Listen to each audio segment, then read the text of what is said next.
Brutal Barracuda, a Sniper Elite channel. Hey guys, welcome back to the channel. So Sniper Elite Resistance is finally available, and it is without doubt the Sniper Elite game that has caused the biggest stir within the Sniper Elite community, leaving fans somewhat divided.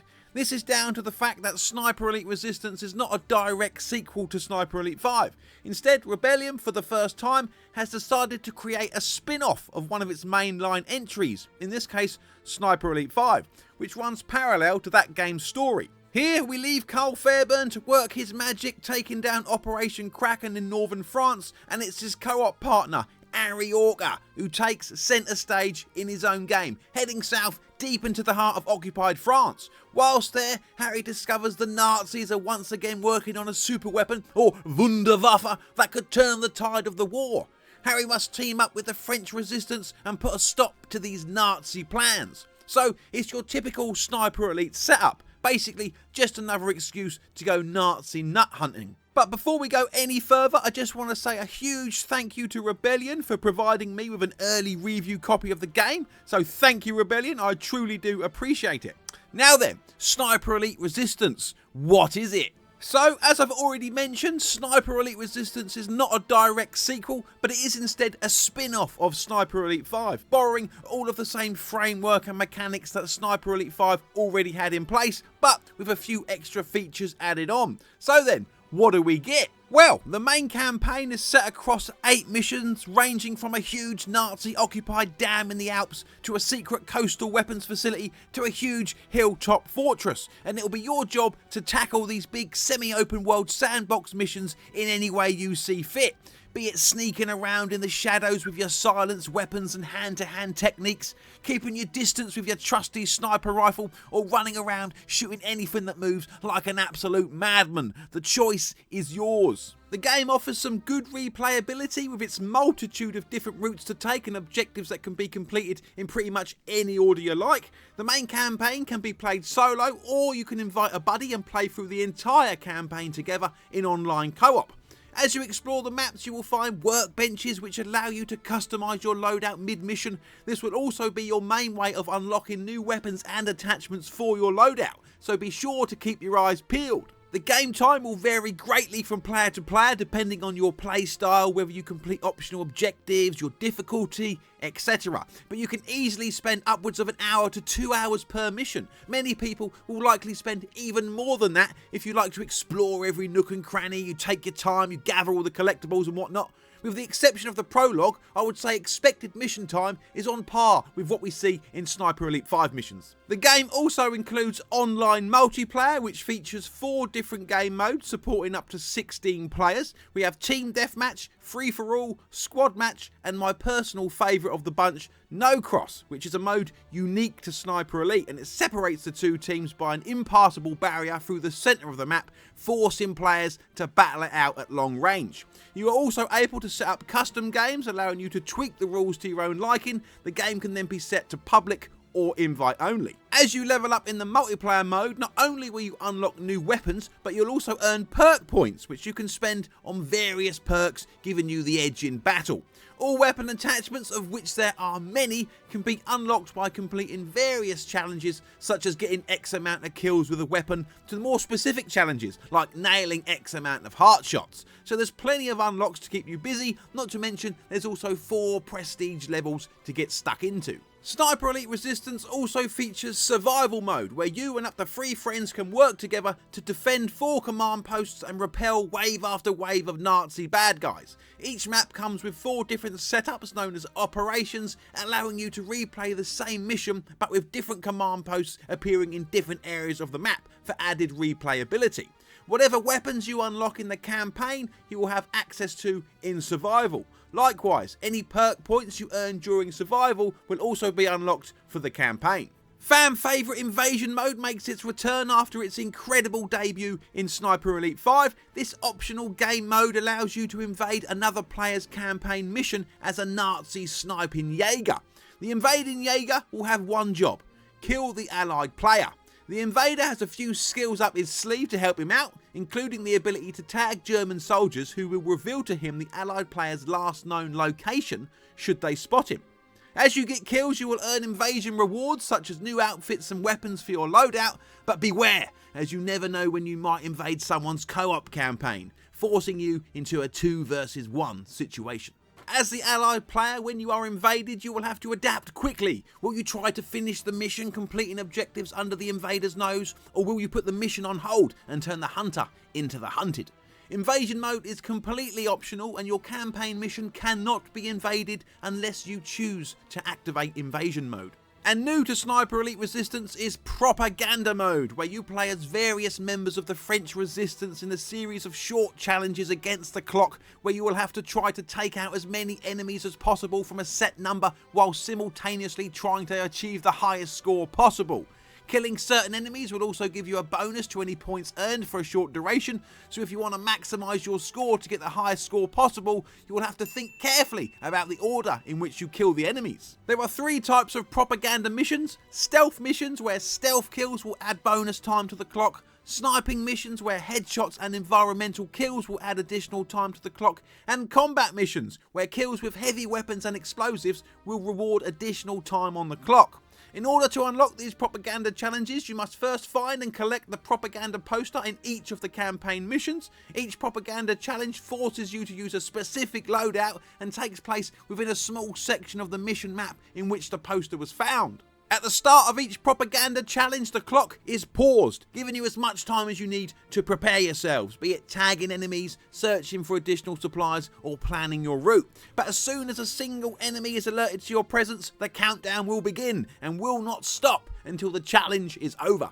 Okay then, so they are all the modes available in Sniper Elite Resistance, but there is still much to discuss. So first, let's start with the campaign. So we get 9 missions in Sniper Elite Resistance, but mission 9 is just an epilogue, just like Loose Ends was in Sniper Elite 5. So really we only get 8 missions, but mission 1, which is the mission you've likely seen in various videos, is the map where the bombers come and blow up the dam. You may already know that that's quite a short mission, and that's because that mission is in fact a prologue and not a full mission. So in the campaign, we're getting 7 brand new full-size missions. Whereas in Sniper Elite 3, 4 and 5, we've always got an 8, so in this game we do get 1 less mission. What I will say though is I much prefer the epilogue we get here in Sniper Elite Resistance over the Loose Ends epilogue we got in Sniper Elite 5. It just flows much more naturally here and just makes a bit more sense. Now you may remember me talking about propaganda challenges and how I thought certain areas of the map open up when you unlock the propaganda challenge. The reason I thought this was because here in the prologue you can see a huge section of this map is greyed out. But here in the propaganda challenge you can see this area has opened up. Well, it turns out I was wrong, and that is because this propaganda challenge here is actually the propaganda challenge for mission 4 and not the prologue. So the prologue and mission 4 both use the same map, albeit the prologue uses a much smaller version of it. Now that doesn't bother me too much and kind of makes sense. The prologue is a short tutorial, I guess, just to get you up to speed on the controls. For a tiny mission of that size, why go to the trouble of making a whole new map for it? So I see why they did it, and I'm fine with that, honestly. But yeah, I just wanted to mention that.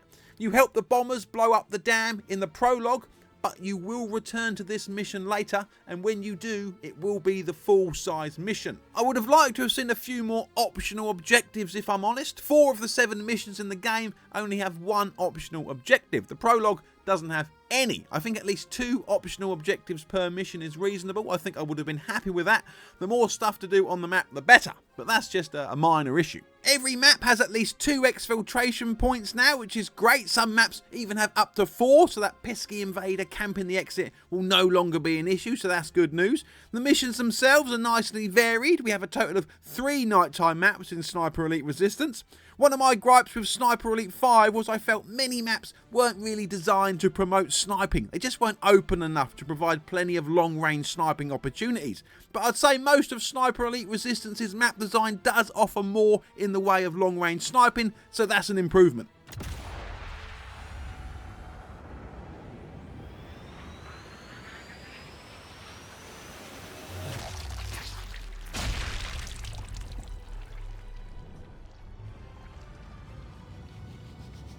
One cool thing that did happen during the campaign, I got so excited, it's sad I know, but an AA gun, just a regular AA gun, started shooting at planes in the sky. Then the planes dropped some bombs and there was explosions going off and I was like, yes, this is what I want to see. It's a shame then that after this initial bit of action, that was it. For a minute I thought they were going to take a page out of Sniper Elite 3's book and have AA guns shooting at airplanes as they fly overhead, creating more sound masks and making the world feel a bit more alive. But unfortunately, it wasn't to be. I would love to see more of a living world in Sniper Elite, like we see with the troops carrying boxes back and forth in the trailer. There's none of that in the game, and it's a shame. In fact, there's a few bits in the trailer that aren't in the game. The main one for me being this battle here that's taking place between the members of the Resistance and the German forces. And none of this is in the game. I wish developers would stop putting stuff in game trailers that's clearly not in the game. And speaking of stuff that's not in the game, I was disappointed to discover that none of Sniper Elite 5's cut content, like the attack planes, mortar crews, hiding in trucks or paratroopers dropping out the sky, none of that has been added here. I was really hoping we were going to get to see some cool new game mechanics in this game, but that is just not the case. The missions themselves are a decent size, they're on par with what we see in Sniper Elite 5. Towards the end of the game it feels like they get a little bit bigger. One thing that I was a bit disappointed about but not overly surprised about is some of the maps still feel underpopulated. A few times I was running around thinking to myself, well, where is everyone? I really would like to see more enemies on the maps. It wasn't quite as noticeable as in Sniper Elite 5, but the first couple of times you play, it's all new. You don't know where anything is, and so it's not quite as noticeable. But I think it will become more noticeable the more I play.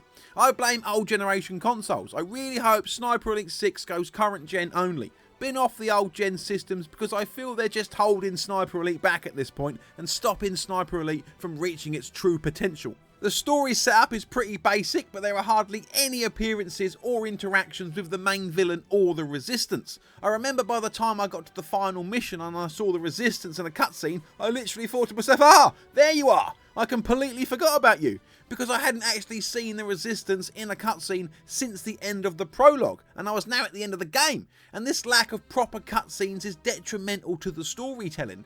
Instead, the story is mainly shown through the mission briefings and debriefings at the start and end of each mission, where we flip through some intel folders. One of the things I praised Sniper Elite 5 for was its increase in cutscenes compared to previous Sniper Elite games, but here we only get cutscenes in the prologue, the epilogue and the final main mission. Now obviously this isn't too much of an issue, right? Sniper Elite has never been big on story, it's all about the gameplay. But coming from Sniper Elite 5 to this, the lack of cutscenes stands out like a sore thumb. Don't get me wrong, the cutscenes that we get, they're good. The planes blowing up the dam I thought was cool, and the few cutscenes towards the end of the game that I won't spoil are good. One in particular is pretty savage and enjoyable, but there just isn't enough. There's a few new pieces of equipment that were not present in Sniper Elite 5, such as the impact grenade, which is the new non-lethal grenade, which is pretty useful for taking out multiple enemies quietly, and explosive rifle rounds, which make short work of enemy vehicles. But unfortunately the S-mines and trip mines are still absent, so too is the crouch running. So if you had your fingers crossed for those, I'm sorry to break it to you, but you will not find them here. What you will find though is a healthy supply of new weapons, many of which have never been seen in a Sniper Elite game before. The game has a couple of new enemy types such as the Gestapo and Chemists, which make a nice change of scenery, but they're largely just reskins of regular troops. What I would like to see is some enemies that change things up significantly, like the spotters from Sniper Elite 4 that called in artillery strikes on our position, or the radio men. And introduce some new enemies to the series like flamethrower troops, or maybe add dogs to the game, something a bit more substantial. Another thing I want to talk about is difficulty, and it saddens me deeply to inform you that Authentic Plus has not returned to Sniper Elite as I hoped it would, and the difficulty is exactly the same as Sniper Elite 5 as far as I can tell. Now I've not put hundreds of hours into the game yet, but so far I've noticed no changes to the Authentic difficulty.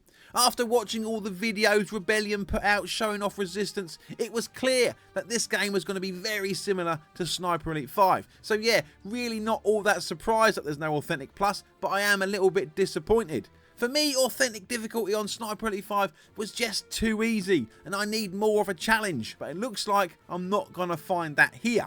But with that being said, later missions do start to get a little bit more difficult. Rebellion, if you are listening, please, for the love of Carl, give us a harder difficulty in Sniper Elite 6. One thing I did notice though that is a welcome change is the enemy snipers in Sniper Elite Resistance seem to be much more competent and can now spot you from much further away. Here I am getting spotted from almost 400 metres away. In Sniper Elite 5, a passive sniper couldn't spot you until I believe you are closer to 200 metres. But here, that seems to have been doubled, so that's a great improvement. Sniper Elite 5 snipers needed to be a bit more of a danger, and now they are. So that is a good change. 40 is still the max level in the campaign. I don't know why they can't just up it to 100 or 200 or whatever, but they're sticking with 40 once again. There are 2 maps for survival, 3 multiplayer maps for free-for-all squad match and team deathmatch, but unfortunately just the 1 map for no cross. So we're actually getting less maps than what we got in Sniper Elite 5. But Rebellion did put out quite a few free maps over the course of Sniper Elite 5, so hopefully we'll see the same thing happen here. Now, I don't know much about anti-cheats and DRM and all that jazz, but I just want to let you know that the easy anti-cheat used in Sniper Elite 5 has been replaced by de novo. I don't know if that's good or bad. A quick Google search shows people not particularly happy with de novo for whatever reason, but yeah, I'm just letting you know. I assume this only applies to PC. For some reason, we still can't edit the Invaders loadout in the loadout menu. We still have to fanny around, go into the shooting range and access the workbench in order to change it, which is a little bit annoying. Speaking of the shooting range though, it has returned. It's the same shooting range that we had in Sniper Elite 5, but it is slightly different. It's night time, a few bits have changed. You know, it is what it is. Propaganda mode then. This game's one and only new feature really, but is it any good? Well, these are short challenges that will take you no longer than about 10 minutes each to complete. Originally I was quite concerned about the idea of these new propaganda challenges that were going to be timed, and I think I was right to be concerned. Stealth missions that force me to run around as quickly as I can is just not my idea of fun. My idea of stealth is slow and methodical, not fast and frantic. The stealth missions can be difficult to begin with, but once you learn the pattern of where everybody is, it's not too much of a problem. It's just a case of trial and error.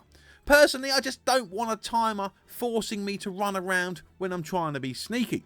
I didn't mind having a few goes, it was something a bit different, and I did manage to get 3 stars on the first stealth challenge, but I feel like I'm done with that challenge now, and it's unlikely I'll be going back to try and beat my highest score. When it comes to the sniping challenges, playing on any difficulty other than authentic is just incredibly easy. Having the red dot showing you exactly where your bullet will land will cause you no problems at all. You can just nail headshot after headshot, 10 seconds added to the timer each time, it's no problem. Whereas doing the sniping challenges on authentic will probably, potentially, possibly drive you insane.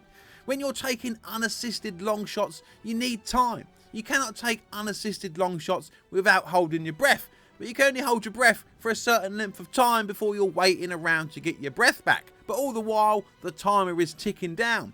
And headshots only give you 10 extra seconds, but hitting a headshot at range on authentic with minimal scope zoom, you cannot rush that. I like that it's difficult, but again, I don't like the timer being in there, and I think a lot of people will feel the same way.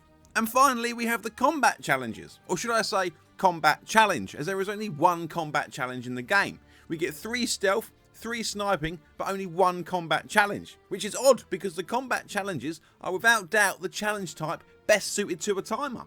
Now, I've not put a huge amount of time into this mode yet, and honestly, I don't know whether or not I will. I certainly don't have any real urge to. I've completed most of the challenges and have no real desire to go back and beat my high scores. I feel as though maybe all of the challenges would have been better off just being combat type challenges, to be honest, with an option for co-op so we can run around with a friend, or even 3 friends. 4 players running around against a clock blowing the crap out of everything, that could have been fun.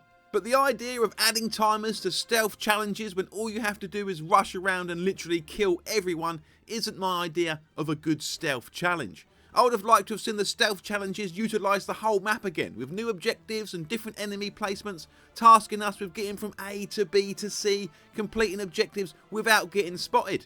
Instead of forcing us to kill people to add time to the clock, You could have just given us 10 minutes to complete the challenge. Make it so stealth kills add time to the timer, sure, but maybe it lowers our score to encourage us to avoid engaging the enemy. We already have combat and sniping challenges where we have to kill everyone. The stealth challenges should have been about avoiding everyone, with the challenge instantly failing if you get spotted. Something similar to that is much more along the lines of what I would have expected in a stealth challenge, not just kill everyone. It's a stealth challenge. Stealth does not scream kill everyone as quickly as you can to me. It's a shame. I was looking forward to these propaganda challenges, especially the stealth ones, but I am left a little bit disappointed with what we ended up getting. Rebellion said they designed these propaganda challenges based on community feedback, and I would love to see this community feedback because I have never seen nor heard of anybody asking for this sort of thing in Sniper Elite. Now, it's good to see Rebellion trying new things, and I'm sure there will be players out there who enjoy this new mode, but I just don't think I'm one of them. Performance wise, I've played for about 30 hours so far and I've not experienced a single crash. The game runs real nice, at least on my PC. I'm running the 7900 XT, but full confession, I'm a simple man with simple needs and I do only run the game at 1080p 60 frames per second. But it's been running really well for me. I'm certainly happy with it.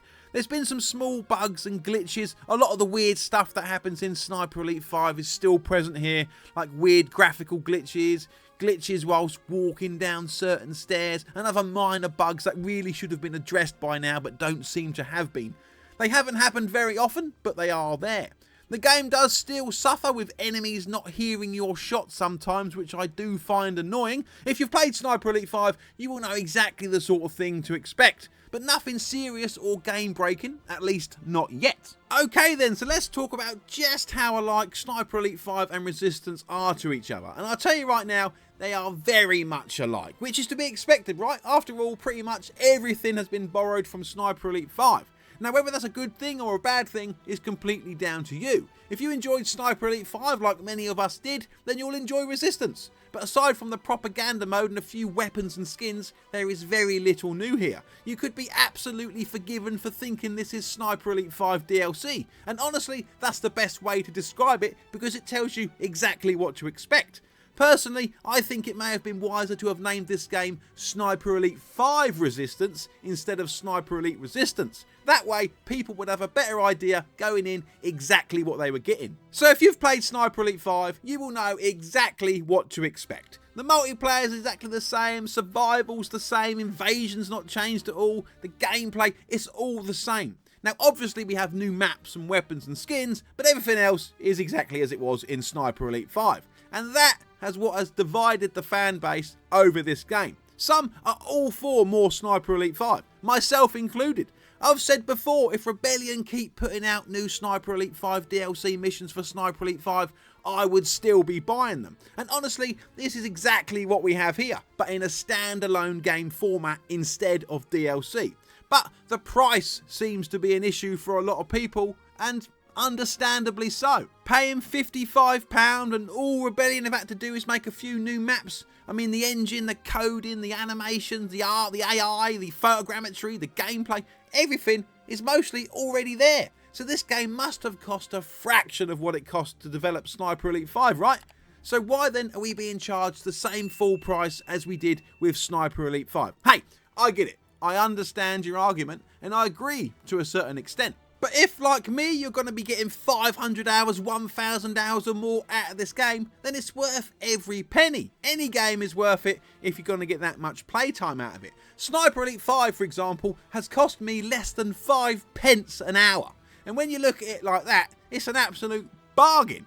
But if you're only going to play through this game once, then yeah, you probably will be better off waiting for a sale. Don't forget this game is also available on Xbox Game Pass. If you have that, then you can play it for free basically. Or if you're on PC or Xbox, you could just sign up to Game Pass for a month and play through it that way. But I do agree with people's concerns that the pricing is a bit off, especially considering we're actually getting less here than what we got in Sniper Elite 5. We're getting one less full campaign mission, one less multiplayer map, one less no-cross map, one less survival map. In fact, all the multiplayer and survival maps are just borrowed from the campaign missions. None of them have been purpose-built for multiplayer. There's next to no cutscenes, and the fact that most of the assets for the game already exist because they're all being borrowed from Sniper Elite 5. Fair enough we're getting propaganda mode, but I'd take a full mission over that any day. Since Sniper Elite 5, Rebellion have started charging pretty much £10 per DLC mission. So if these 7 missions came out as Sniper Elite 5 DLC instead of Sniper Elite Resistance, we would definitely end up paying more for it that way anyway. So it all depends on how you look at it. The way I see it is this. Sniper Elite Resistance is a bonus. We never knew it was coming. We didn't expect it. I always assumed Rebellion were working on Sniper Elite 6 and it wouldn't be here until at least 2027 at the earliest. Sniper Elite Resistance was made with the help of Wushu Studios, who I imagine have done most of the work here. It's not a case of Rebellion should be working on Sniper Elite 6 instead of wasting time and resources on Resistance, because the way I imagine the situation to be, or certainly how I hope the situation to be, is Rebellion have taken on board all of the feedback about Sniper Elite 5 and are hard at work making Sniper Elite 6 the best it can be. But it's going to take time. There is much work to be done. In the meantime, they get Wushu Studio on board, they hand over all their Sniper Elite 5 assets and get them to put out a Sniper Elite 5 spin-off that costs them a fraction of the price that Sniper Elite 5 cost, bringing in some easy profit. Then hopefully that profit goes into the Sniper Elite 6 budget to make it the best Sniper Elite game yet. I feel like Sniper Elite Resistance is here to tide us over, because Sniper Elite 6 is probably a long way off. If there was no Resistance, then there would be no more Sniper Elite until 2027 maybe, and that would be a long wait. But now we have Sniper Elite Resistance to give us something new to play whilst we wait. If I had a choice of no new Sniper Elite games until Sniper Elite 6 in 2027, or Sniper Elite Resistance now and Sniper Elite 6 in 2027, it's obvious what I'd pick. Give me more Sniper Elite. The idea of a Sniper Elite spin-off after each mainline entry is a good idea, and I wouldn't be surprised to see it happen again in the future. Less waiting around for us to play the next Sniper Elite game, more profits for Rebellion, which will hopefully increase the budget of the next Sniper Elite game. It should be a win-win situation. That's how I see it anyway. I, for one, enjoyed my time playing through the new campaign in Sniper Elite Resistance, as I knew I would. The campaign is always my favourite thing about Sniper Elite, and I very much enjoy my time exploring these new missions. I wasn't expecting huge things from this game. I knew going in it was just going to be more Sniper Elite 5. Business as usual. Had I gone into this game expecting Sniper Elite 6, then yes, I would have been very disappointed. So temper your expectations. Think of this game more as a Sniper Elite 5 expansion and less as a Sniper Elite sequel, and you should be happy. If you enjoyed Sniper Elite 5 and simply want more of that, then I can recommend this game. But if you didn't like Sniper Elite 5, then this game will not change your mind. Overall though, I enjoyed the game. I consider it a worthy entry into the Sniper Elite series, even if it doesn't reinvent the wheel or push the series forward in any real way, and I plan to play through the campaign many more times, and I can't wait to get stuck into some more invasion mode. It's just a shame then that not a lot new was added to the game aside from the propaganda mode. But hey, if the game is going to help fund Sniper Elite 6, then I'm all for it. I just hope Sniper Elite 6 comes out swinging and really blows me away. So hopefully by now you will have decided if Sniper Elite Resistance is for you, because at the end of the day, only you can decide if it's worth it. I'm just here providing you with all the information so you can make an informed decision. Hopefully I didn't waffle on too long. Be sure to let me know in the comments whatever it is you decide to do. Are you going to get the game, wait for a sale, or skip it completely? Be sure to let me know down below. Thanks so much for watching. If you enjoyed this video, please do give it a like. It really does help the channel to grow. This is a dedicated Sniper Elite channel, so hit the subscribe button to be kept up to date on all things Sniper Elite. And I will see you guys in the next video!